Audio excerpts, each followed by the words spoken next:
plus le temps passe et plus je m'aperçois que la polarité yin, qui est éveillée en premier, elle est dépendante de l'énergie de l'autre.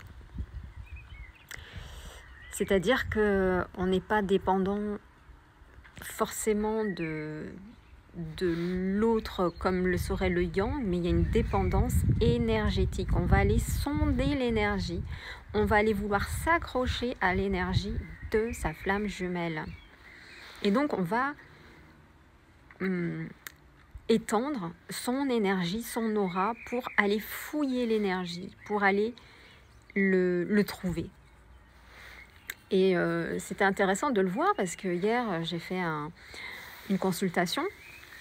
Et pendant cette consultation, c'était aussi une polarité yin. Et avant même qu'on rentre en contact de communication, étant une hypersensible énergétique, je ressentais tout et je ressens tout. Et donc on a commencé à parler de différents sujets. Et là, je lui ai dit, mais en fait, tu es en train de rentrer dans mes énergies. Donc je lui fais prendre conscience que les personnes de polarité yin vont dans l'énergie des gens, des personnes. En fait, elles viennent manipuler. Elles viennent envoyer leur toxicité, leurs flèches, leur poison, même leur pensée sombre. Hein, voilà. Et donc, plus on avançait dans la communication, et plus je sentais qu'ils venaient aussi me chercher au niveau donc, des pensées, au niveau des pensées sombres. Et donc, les pensées, en fait, elles stagnent en fait au niveau de la tête et elles te font mal à la tête. En fait, c'est comme des maux de tête, et que c'est pas des maux de tête où ça tape, mais ça fait comme des maux de tête qui passent et qui peuvent rester, et si ça reste trop longtemps, si tu ne les dégages pas, bah, ça peut arriver en maux de tête.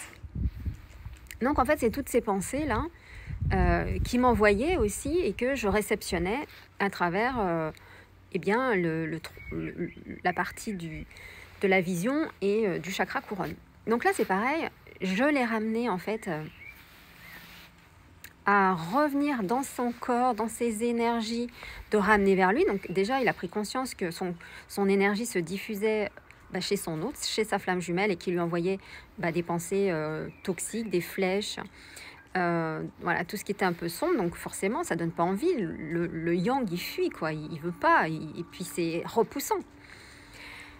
Et on a commencé ensuite à parler plutôt côté sexualité.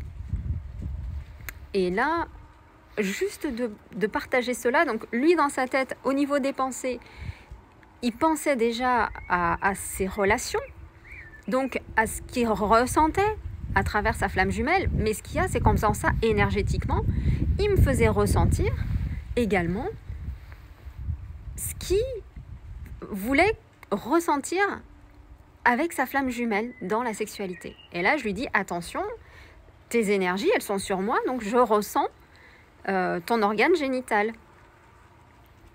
Et là, c'était très intéressant parce que énergétiquement, en fait, il propulsait son énergie d'envie intime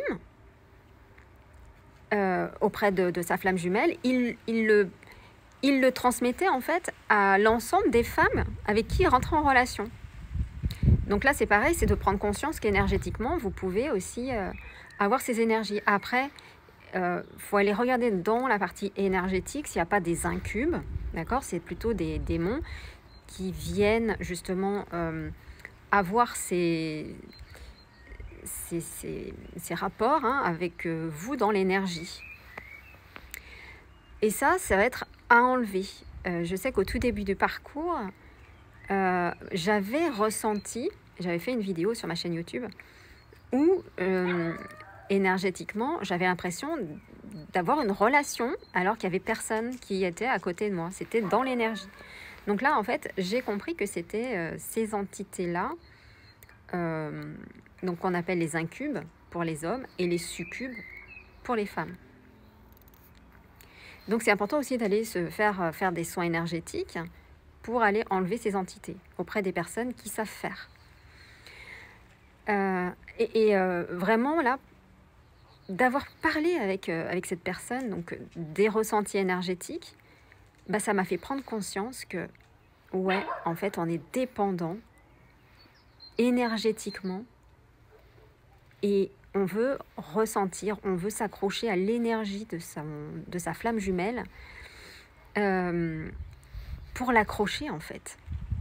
Mais en faisant ça, on fait plus de mal qu'autre chose. En fait, on reste avec du contrôle, en fin de compte, énergétique. Et ça, c'est pas cool. Donc, tu vois, d'en prendre conscience, bah, j'espère que ça va aussi aider d'autres personnes pour aller voir bah, qu'est-ce qui fait que une polarité yin s'accroche dans l'énergie, tu vois. Donc, je sais pas si de votre côté, vous avez aussi cette hypersensibilité énergétique, si vous ressentez aussi les autres, si vous savez ramener aussi votre énergie à vous, parce que quand tu fais ça, bah, en fin de compte, tu t'ancres plus, hein, tu incarnes ton énergie, tu ramènes ton énergie, ton essence dans ton corps et ça t'alourdit en fin de compte. Alors que là, quand on est plutôt dans le fait de diffuser son énergie, on est plutôt poreux, on est plutôt diffus, quoi. Et donc, il n'y a rien vraiment de très ancré et de très matérialisé. Donc, ça, c'est aussi, tu vois, hyper intéressant d'aller voir comment aujourd'hui bah, tu diffuses ton énergie.